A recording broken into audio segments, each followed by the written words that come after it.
ಶ್ರೀ ಗುರು ರಾಘವೇಂದ್ರ ಸ್ವಾಮಿ ಜ್ಯೋತಿಷ್ಯ.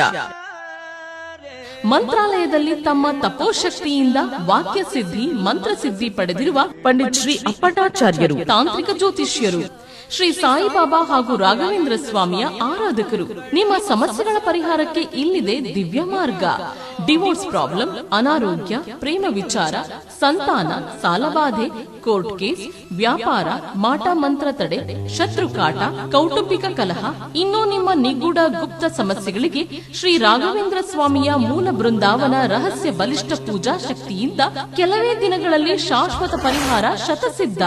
ವಿಶೇಷ ಸೂಚನೆ: ಅಲ್ಲಿ ಇಲ್ಲಿ ಕೇಳಿ ಎಲ್ಲೂ ಪರಿಹಾರವಾಗದ ನಿಮ್ಮ ಸರ್ವ ಸಮಸ್ಯೆಗಳಿಗೆ ಇಲ್ಲಿದೆ ದಿವ್ಯ ಮಾರ್ಗ. ನಂಬಿಕೆಟ್ಟವರಿಲ್ಲವೋ ಈ ರಾಯರ.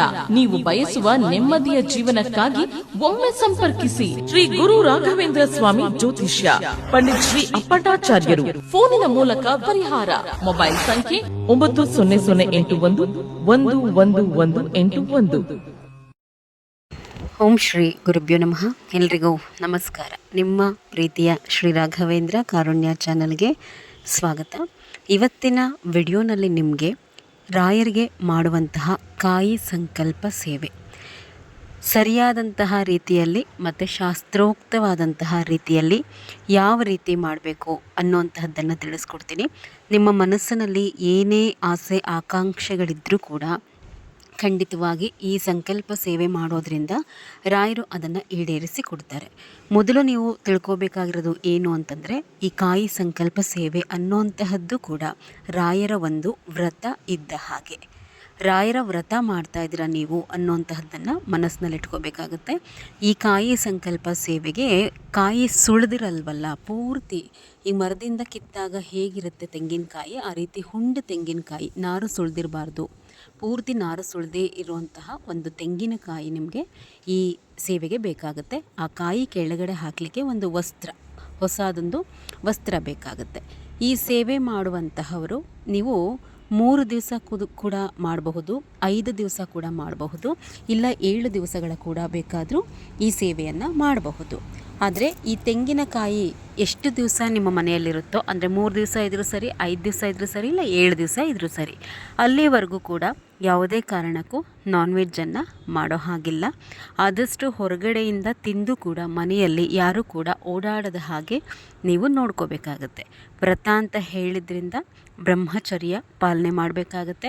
ನೀವು ಈ ವ್ರತ ಹಿಡಿದ ಮೇಲೆ ಮಧ್ಯ ಏನಾದರೂ ಏಕಾದಶಿ ಬಂದರೆ ಅವತ್ತಿನ ದಿವಸ ಏಕಾದಶಿ ಪೂಜೆ ಸಲ್ಲಿಸಬೇಕು ರಾಯರಿಗೆ. ಮತ್ತು ನೀವು ಕೂಡ ಉಪವಾಸ ಇರಬೇಕು. ಏಕಾದಶಿ ಬಂದಿದ್ದ ದಿವಸನ ಕೌಂಟ್ ಮಾಡ್ಕೋಬಾರ್ದು. ಅಂದರೆ ಈಗ ನೀವು 5 ದಿವಸ ಏನಾದರೂ ಸೇವೆ ಮಾಡ್ತೀನಿ ಅಂತ ಹೇಳಿ ಸಂಕಲ್ಪ ಮಾಡ್ಕೊಂಡಿದ್ರೆ ಆ 5 ದಿವಸದೊಳಗಡೆ ಏಕಾದಶಿ ಬಂದಿದ್ದ ದಿವಸನ ಬಿಟ್ಟುಬಿಡಬೇಕು. ಮತ್ತು ನೀವು ನೆಕ್ಸ್ಟು ವ್ರತನ ಕಂಟಿನ್ಯೂ ಮಾಡ್ಕೋಬೇಕಂದ್ರೆ 6 ದಿವಸ ಮಾಡಿದಾಗುತ್ತೆ ಏಕಾದಶಿಯನ್ನು ಬಿಟ್ಟು. ಇದು ನೋಡಿ, ನೀವು ನಿಷ್ಠೆಯಿಂದ ಮಾಡಿದ್ದೇ ಆದರೆ ಖಂಡಿತವಾಗೂ ನಿಮ್ಮ ಏನೇ ಕಷ್ಟಗಳಿದ್ರೂ ಕೂಡ ರಾಯರು ಪರಿಹಾರ ಮಾಡ್ತಾರೆ. ಮನಸ್ಸಿನಲ್ಲಿ ಏನೇ ಸಂಕಲ್ಪಗಳನ್ನು ಮಾಡಿಕೊಂಡು ಈ ಸೇವೆ ಮಾಡಿದ್ರೂ ಕೂಡ ಅದು ಈಡೇರೋದ್ರಲ್ಲಿ 2 ಮಾತಿಲ್ಲ. ಅಷ್ಟು ಶಕ್ತಿ ಈ ಕಾಯಿ ಸಂಕಲ್ಪ ಸೇವೆಗೆ ಇರುತ್ತೆ. ಆದರೆ ಅದನ್ನು ಸರಿಯಾದಂತಹ ರೀತಿಯಲ್ಲಿ ಮಾಡಬೇಕಾಗತ್ತೆ. ಮಾಡೋವಂತಹ ವಿಧಾನ ನಾನು ಹೇಳಿದೆ. ಇದಕ್ಕೆ ಚೆನ್ನಾಗಿ ನೀರಿರುವಂತಹ ಒಂದು ಸಿಪ್ಪೆ ಪೂರ್ತಿಯಾಗಿ ಇರುವಂತಹ ಒಂದು ತೆಂಗಿನಕಾಯಿಯನ್ನು ತಗೊಳ್ಳಿ, ಒಂದು ವಸ್ತ್ರವನ್ನು ತಗೊಳ್ಳಿ. ಇದಕ್ಕೆ ರಾಯರ ಫೋಟೋ ಬೇಕಾಗುತ್ತೆ, ಮನೇಲಿ ಇಟ್ಕೊಂಡಿದ್ದೇ ಇರ್ತೀರ. ಯಾವ ವಾರ ನೀವು ಪ್ರಾರಂಭ ಮಾಡ್ಕೋಬೇಕು ಅಂತಂದರೆ, ಯಾವುದಾದ್ರೂ ಒಂದು ಶುಭವಾಗಿ ಬಂದಿರುವಂತಹ ಒಂದು ಗುರುವಾರ. ನನ್ನ ಚಾನಲನ್ನು ರೆಗ್ಯುಲರಾಗಿ ನೋಡ್ತಿರುವಂಥವ್ರಿಗೆ ಗೊತ್ತಿರುತ್ತೆ ಯಾವ ವಾರ ನೀವು ವ್ರತ ಪ್ರಾರಂಭ ಮಾಡ್ಕೊಳ್ಳಿಕ್ಕೆ ಚೆನ್ನಾಗಿರುತ್ತೆ, ಇಲ್ಲ ಯಾವ ವಾರ ಚೆನ್ನಾಗಿ ಬಂದಿಲ್ಲ ಗುರುವಾರ ಅನ್ನುವಂತಹ ಎಲ್ಲ ಮಾಹಿತಿ ನಿಮಗೆ ನನ್ನ ಚಾನಲ್ನಲ್ಲಿ ಸಿಗುತ್ತೆ. ಹೊಸದಾಗಿ ನೋಡ್ತಾ ಇರೋವಂಥವ್ರು ದಯಮಾಡಿ ಸಬ್ಸ್ಕ್ರೈಬ್ ಮಾಡ್ಕೊಳ್ಳಿ. ನಿಮಗೆ ಆವಾಗ ಅದರದ್ದು ನೋಟಿಫಿಕೇಷನ್ ಬರುತ್ತಲ್ವ, ಆಗ ಗೊತ್ತಾಗುತ್ತೆ ಹೊಸ ವಿಡಿಯೋ ನಾನು ಅಪ್ಲೋಡ್ ಮಾಡಿದ ತಕ್ಷಣ. ಒಂದು ಶುಭವಾದಂತಹ ಗುರುವಾರ ನೀವೇನು ಮಾಡಬೇಕು, ಈ ವ್ರತವನ್ನು ಪ್ರಾರಂಭ ಮಾಡ್ಕೋಬೇಕಾಗತ್ತೆ. ರಾಯರ ಮುಂದೆ ಗುರುವಾರ ತುಪ್ಪದ ದೀಪವನ್ನು ಹಚ್ಚಿ ನಿಮ್ಮದು ಏನು ರಾಯರ ಪೂಜೆ ಇರುತ್ತೆ ಮುಗಿಸಿದ ನಂತರ ಈ ಕಾಯಿ ಸಂಕಲ್ಪ ಸೇವೆ ಅಥವಾ ವ್ರತವನ್ನು ನಾನು ಇಷ್ಟು ದಿವಸಗಳ ಕಾಲ ಮಾಡ್ತೀನಿ ಅಂದರೆ 3 ದಿವಸ ಮಾಡ್ತಿರೋ, ಇಲ್ಲ 5 ದಿವಸ ಮಾಡ್ತಿರೋ, ಇಲ್ಲ 7 ದಿವಸ ಮಾಡ್ತಿರೋ, ಅದನ್ನು ರಾಯರ ಮುಂದೆ ಹೇಳ್ಕೋಬೇಕಾಗತ್ತೆ. ಆ ರೀತಿ ಹೇಳಿಕೊಂಡು ನಾನು ಈ ಕಾಯಿ ಸಂಕಲ್ಪ ಸೇವೆನ ಮಾಡ್ತೀನಿ, ನನ್ನ ಈ ಸಂಕಲ್ಪವನ್ನು ಈಡೇರಿಸ್ಕೊಡಿ ಅಂತ ಹೇಳಿ ರಾಯರಲ್ಲಿ ಪ್ರಾರ್ಥನೆ ಮಾಡ್ಕೋಬೇಕು. ಅಂದರೆ ತುಪ್ಪದ ದೀಪ ಹಚ್ಚಿದ್ದಾದಮೇಲೆ ನಿಮ್ಮ ಎರಡೂ ಕೈಯಲ್ಲಿ ಮೊದಲು ಆ ಕಾಯಿಯನ್ನು ಇಟ್ಕೊಂಡು ಅದರ ಮೇಲೆ ರಾಯರದ ಸ್ವಲ್ಪ ಮಂತ್ರಾಕ್ಷತೆ ಇದ್ದರೆ ಮಟ್ಟದ್ದು ಹಾಕಿ ಒಂದು ಎಲೆ ತುಳಸಿಯನ್ನು ಹಾಕಿ ನಿಮ್ಮ ಎರಡೂ ಕೈಯಲ್ಲಿ ಆ ಕಾಯಿಯನ್ನು ಹಿಡಿದು ಪ್ರಾರ್ಥನೆ ಮಾಡಿಕೊಂಡು ರಾಯರ ಫೋಟೋ ಏನಿಟ್ಟಿರ್ತೀರಲ್ವ ಅದ್ರ ಬಲಭಾಗದಲ್ಲಿ, ಫೋಟೋ ಮುಂದೆ ಜಾಗ ಇಲ್ಲ ಅಂದರೂ ಕೆಳಗಡೆನಾದರೂ, ಅಂದರೆ ಈಗ ಸ್ಟ್ಯಾಂಡ್ ಮೇಲೆ ಏನಾದರೂ ಕಟ್ಟೆ ಮೇಲೆ ಫೋಟೋ ಇರುತ್ತೆ, ಅಲ್ಲೇ ಇಡ್ಲಿಕ್ಕೆ ಜಾಗ ಇಲ್ಲ ಅಂದರೆ ಕೆಳಗಡೆ ನೆಲದ ಮೇಲಾದರೂ ಇಟ್ಕೋಬಹುದು. ರಾಯರ ಫೋಟೋ ಬಲಭಾಗಕ್ಕೆ ಈ ಕಾಯಿ ಬರಬೇಕು. ಆ ಕಾಯಿಯನ್ನು ಒಂದು ಸಾರ್ತಿ ಇಟ್ಟಾದ ಮೇಲೆ ನೀವು ಎಷ್ಟು ದಿವಸಗಳ ಕಾಲ ವ್ರತ ಮಾಡ್ತೀರಾ ಅಷ್ಟೂ ದಿವಸಗಳ ಕಾಲ ಅದೇ ಜಾಗದಲ್ಲಿರಬೇಕು. ಕಾಯಿಯನ್ನು ಬದಲಾಯಿಸಲಿಕ್ಕೆ ಹೋಗಬೇಡಿ. ಈ ವ್ರತ ನೀವೇನು ಮಾಡ್ತೀರಾ ಅಷ್ಟೂ ದಿವಸಗಳ ಕಾಲ ಪ್ರತಿನಿತ್ಯ ಕೂಡ ಮನೆಯನ್ನು ಒರೆಸ್ಕೋಬೇಕಾಗತ್ತೆ. ಪ್ರತಿನಿತ್ಯವೂ ಕೂಡ ತಲೆಗೆ ಸ್ನಾನ ಮಾಡಿ ಈ ಪೂಜೆಯನ್ನು ಮಾಡಬೇಕಾಗತ್ತೆ. ತಲೆಗೆ ಸ್ನಾನ ಮಾಡ್ಕೋಬೇಕು, ಪ್ರತಿನಿತ್ಯವೂ ಕೂಡ ನೆಲವನ್ನು ಒರೆಸ್ಕೋಬೇಕು. ನಿಮ್ಮ ಪೂಜೆಗೆ ಏನೆಲ್ಲ ಬೇಕೋ ಅಣಿ ಮಾಡ್ಕೋಬೇಕಾಗತ್ತೆ. ಅಣಿ ಮಾಡಿಕೊಂಡು ಹೇಗೆ ಮಾಡೋದು ಈ ಪೂಜೆನ ಪ್ರತಿನಿತ್ಯ ಅಂದರೆ ನೋಡಿ, ಪ್ರತಿ ದಿವಸ ರಾಯರ ಫೋಟೋ ಒರೆಸ್ಬೇಕು. ಅಂದರೆ 5 ದಿವಸನೋ 7 ದಿವಸನೋ ಪ್ರತಿನಿತ್ಯವೂ ಕೂಡ ರಾಯರ ಫೋಟೋವನ್ನು ಒರೆಸ್ಕೊಂಡು ರಾಯರಿಗೆ ಗಂಧವನ್ನು ಹಚ್ಚಬೇಕು. ತಪ್ಪದೆ ವ್ರತ ಅಂತ ಹೇಳಿ ಮಾಡ್ತಾ ಇರೋದ್ರಿಂದ ಸ್ವಲ್ಪನಾದರೂ ರಾಯರಿಗೆ ತುಳಸಿಯನ್ನು ಸಮರ್ಪಣೆ ಮಾಡಬೇಕು. ತುಳಸಿಯನ್ನು ಇಟ್ಟು ನಿಮ್ಮ ಮನೆಯಲ್ಲಿ ಏನಿರುತ್ತೆ ಆ ಹೂಗಳನ್ನು ಇಟ್ಟು ರಾಯರಿಗೆ ಅಲಂಕಾರ ಮಾಡ್ಕೊಳ್ಳಿ. ಇಷ್ಟು ದೀಪಗಳನ್ನು ಹಚ್ಚಬೇಕಪ್ಪ ಅಂತಂದರೆ 2 ಮಣ್ಣಿನ ದೀಪ. ವ್ರತ ಮುಗಿಯೋವರೆಗೂ ಬೆಳಗ್ಗೆ ಸಾಯಂಕಾಲ 2 ಟೈಮು ಕೂಡ ಮಣ್ಣಿನ ದೀಪವನ್ನು ರಾಯರ ಮುಂದೆ ಹಚ್ಚಬೇಕಾಗತ್ತೆ. ಈ ಮಣ್ಣಿನ ದೀಪವನ್ನು ಬೆಳಗ್ಗೆ ಟೈಮು ತುಪ್ಪ ಹಾಕಿ ಹಚ್ಕೊಳ್ಳಿ. ಉದ್ದ ಬತ್ತಿಯನ್ನು ಹಾಕಿಬಿಟ್ಟು ಹೊಸ ದೀಪ ತೊಗೊಂಡು ಬನ್ನಿ. ವ್ರತ ಅಂತ ಹೇಳಿ ಮಾಡ್ತಾ ಇರೋದ್ರಿಂದ ಸ್ವಲ್ಪ ಹೊಸ ದೀಪ ತೊಗೊಂಡು ಬಂದು ಬೆಳಗ್ಗೆ ಹಚ್ಚುವಾಗ ತುಪ್ಪದಲ್ಲಿ ಹಚ್ಚಿ, ಸಾಯಂಕಾಲ ಹಚ್ಚುವಾಗ 5 ತರಹದ ಎಣ್ಣೆ ಬರುತ್ತೆ, ಗ್ರಂಥಿಗೆ ಅಂಗಡಿನಲ್ಲಿ ಕೇಳಿ ಕೊಡ್ತಾರೆ. 5 ತರಹದ ಮಿಕ್ಸ್ ಎಣ್ಣೆ, ಅದರಲ್ಲಿ ಸಾಯಂಕಾಲ ದೀಪವನ್ನು ಹಚ್ಕೊಳ್ಳೋ ಅಂತಹದ್ದನ್ನು ಮಾಡಿ. ಈ ವ್ರತ ಪ್ರಾರಂಭ ಮಾಡೋದಕ್ಕಿಂತ ಮೊದಲು ನೀವು ಇನ್ನೊಂದು ಕೆಲಸ ಏನು ಮಾಡಬೇಕು ಅಂದರೆ ಗಣಪತಿಯನ್ನು ಪ್ರತಿಷ್ಠಾಪನೆ ಮಾಡ್ಕೋಬೇಕು. ರಾಯರ ಫೋಟೋ ಇರುತ್ತಲ್ಲ ಅದ್ರ ಮುಂದೆ ಮನೆಯಲ್ಲೇನಾದರೂ ಗಣಪತಿ ವಿಗ್ರಹ ಇಟ್ಕೊಂಡಿದ್ರೆ ಆ ವಿಗ್ರಹವನ್ನು ಮೊದಲನೇ ದಿವಸ ತೊಳೆದು ಅದಕ್ಕೂ ಕೂಡ ಗಂಧ, ಅರಿಶಿಣ, ಕುಂಕುಮ ಹಚ್ಚಿ ಯಾವುದಾದ್ರೂ ಒಂದು ಕೆಂಪು ಹೂ ಇಡಿ, ಗಣಪತಿಗೆ ತುಂಬ ಶ್ರೇಷ್ಠ. ಇಟ್ಟು ಗರಿಕೆ ಇಡಿ. ಪ್ರತಿನಿತ್ಯನೂ ಕೂಡ ಗಣಪತಿಗೆ ಇದ್ದರೆ ಗರಿಕೆ ಇಟ್ಟು ಜೊತೆಯಲ್ಲಿ ಬೆಲ್ಲವನ್ನು ನೈವೇದ್ಯವಾಗಿ ಅಷ್ಟೂ ದಿವಸಗಳ ಕಾಲ ಸಮರ್ಪಣೆ ಮಾಡಬೇಕು. ಗಣಪತಿ ವಿಗ್ರಹ ಇಲ್ಲ ಅಂತಂದರೆ ಅರಿಶಿಣದ ಗಣಪತಿ ಆದರೂ ಮಾಡಿ ಇಡಲೇಬೇಕಾಗತ್ತೆ. ಅರಿಶಿಣದ ಗಣಪತಿ ಹೇಗೆ ಮಾಡೋದು ಅಂತಂದರೆ, ನಿಮ್ಮ ಮನೆಯಲ್ಲಿ ಪೂಜೆಯ ಅರಿಶಿಣ ಇರುತ್ತಲ್ಲ, ಹೊಸ ಅರಿಶಿಣ ಅಂಗಡಿಯಿಂದ ತಂದಿರುವಂತಹದ್ದು, ಅದನ್ನು ಸ್ವಲ್ಪ ನಿಮ್ಮ ಅಂಗೈಯಲ್ಲಿ ಹಾಕ್ಕೊಂಡು ಒಂದು ಉಂಡೆ ರೀತಿಯಲ್ಲಿ ಮಾಡಿಕೊಂಡು ಅದಕ್ಕೆ ಅರಿಶಿಣ ಕುಂಕುಮ ಎಲ್ಲ ಹಚ್ಚಿಬಿಟ್ಟು ಅದನ್ನೇ ನೀವು 2 ವಿಳೆದೆಲೆ ಮೇಲೋ ಅಥವಾ ಒಂದು ತಟ್ಟೆ ಮೇಲೋ ಇಟ್ಟು ಗಣಪತಿ ಅಂತೇಳಿ ಪ್ರಾರ್ಥನೆ ಮಾಡಿ. ವ್ರತ ಮುಗಿದ ಮೇಲೆ ಅದನ್ನು ನೀರಿನಲ್ಲಿ ಹಾಕಿಬಿಟ್ಟು ಕರಗಿಸ್ಬಿಟ್ಟು ತುಳಸಿ ಗಿಡಕ್ಕೆ ಹಾಕಿಬಿಡಿ. ಗಣಪತಿಗೆ ಪ್ರತಿನಿತ್ಯವೂ ಕೂಡ ಬೆಲ್ಲವನ್ನು ನೈವೇದ್ಯವಾಗಿ ಇಡಬೇಕಾಗತ್ತೆ. ಜೊತೆಯಲ್ಲಿ ಈ ವ್ರತ ಪ್ರಾರಂಭ ಮಾಡ್ತಿರಲ್ವ, ಮೊದಲನೇ ದಿವಸ ನಿಮ್ಮ ಕುಲದೇವರು ಯಾವುದೇ ಆಗಿದ್ರೂ ಕೂಡ ಎಲೆ ಅಡಿಕೆ ಇಟ್ಬಿಟ್ಟು 2 ಬಾಳೆಹಣ್ಣಿಟ್ಟು ಅದ್ರ ಮುಂದೆ 11 ರೂಪಾಯಿ ಇಟ್ಬಿಟ್ಟು ನೀವು, ನಾನು ಈ ರೀತಿ ರಾಯರಿಗೆ ಕಾಯಿ ಸಂಕಲ್ಪ ಸೇವೆ ಮಾಡ್ತಾ ಇದ್ದೀನಿ, ನನ್ನ ಇಷ್ಟಾರ್ಥ ಏನಿದೆ ಅದನ್ನು ಈಡೇರಿಸೋದಕ್ಕೆ ನೀವು ಕೂಡ ಆಶೀರ್ವಾದ ಮಾಡಿ, ನಿಮ್ಮ ಅನುಗ್ರಹವೂ ಬೇಕು. ಈ ಸಂಕಲ್ಪ ಸೇವೆ ಮುಗಿದ ಮೇಲೆ ಬಂದು ನಿಮಗೆ ಪೂಜೆ ಮಾಡಿಸ್ಕೊಂಡು ಬರ್ತೀನಿ ಅಂತನೋ ಅಥವಾ ನಿಮ್ಮ ದರ್ಶನ ಮಾಡ್ಕೊಂಡು ಬರ್ತೀನಿ ಅಂತನೋ ಏನಾದರೂ ಕೇಳ್ಕೊಳ್ಳಿ. ಬೇಗ ನಿಮ್ಮ ಸಂಕಲ್ಪಗಳು ಈಡೇರುತ್ತೆ ಕುಲದೇವರ ಆಶೀರ್ವಾದ ಸಿಕ್ಕಿದಾಗ. ಇದು ಮೊದಲನೇ ದಿವಸದ್ದು ಪ್ರೊಸೀಜರು. ದೀಪ ಹಚ್ಚಿದ್ದಾದಮೇಲೆ ಊದ್ಗಡ್ಡಿಯಿಂದ ಏನೋ ಎಲ್ಲ ದೇವರುಗಳಿಗೂ ಕೂಡ ಧೂಪ ತೋರಿಸ್ತೀರ, ಸ್ತೋತ್ರಗಳನ್ನು ಹೇಳ್ಕೋಬೇಕಾಗತ್ತೆ.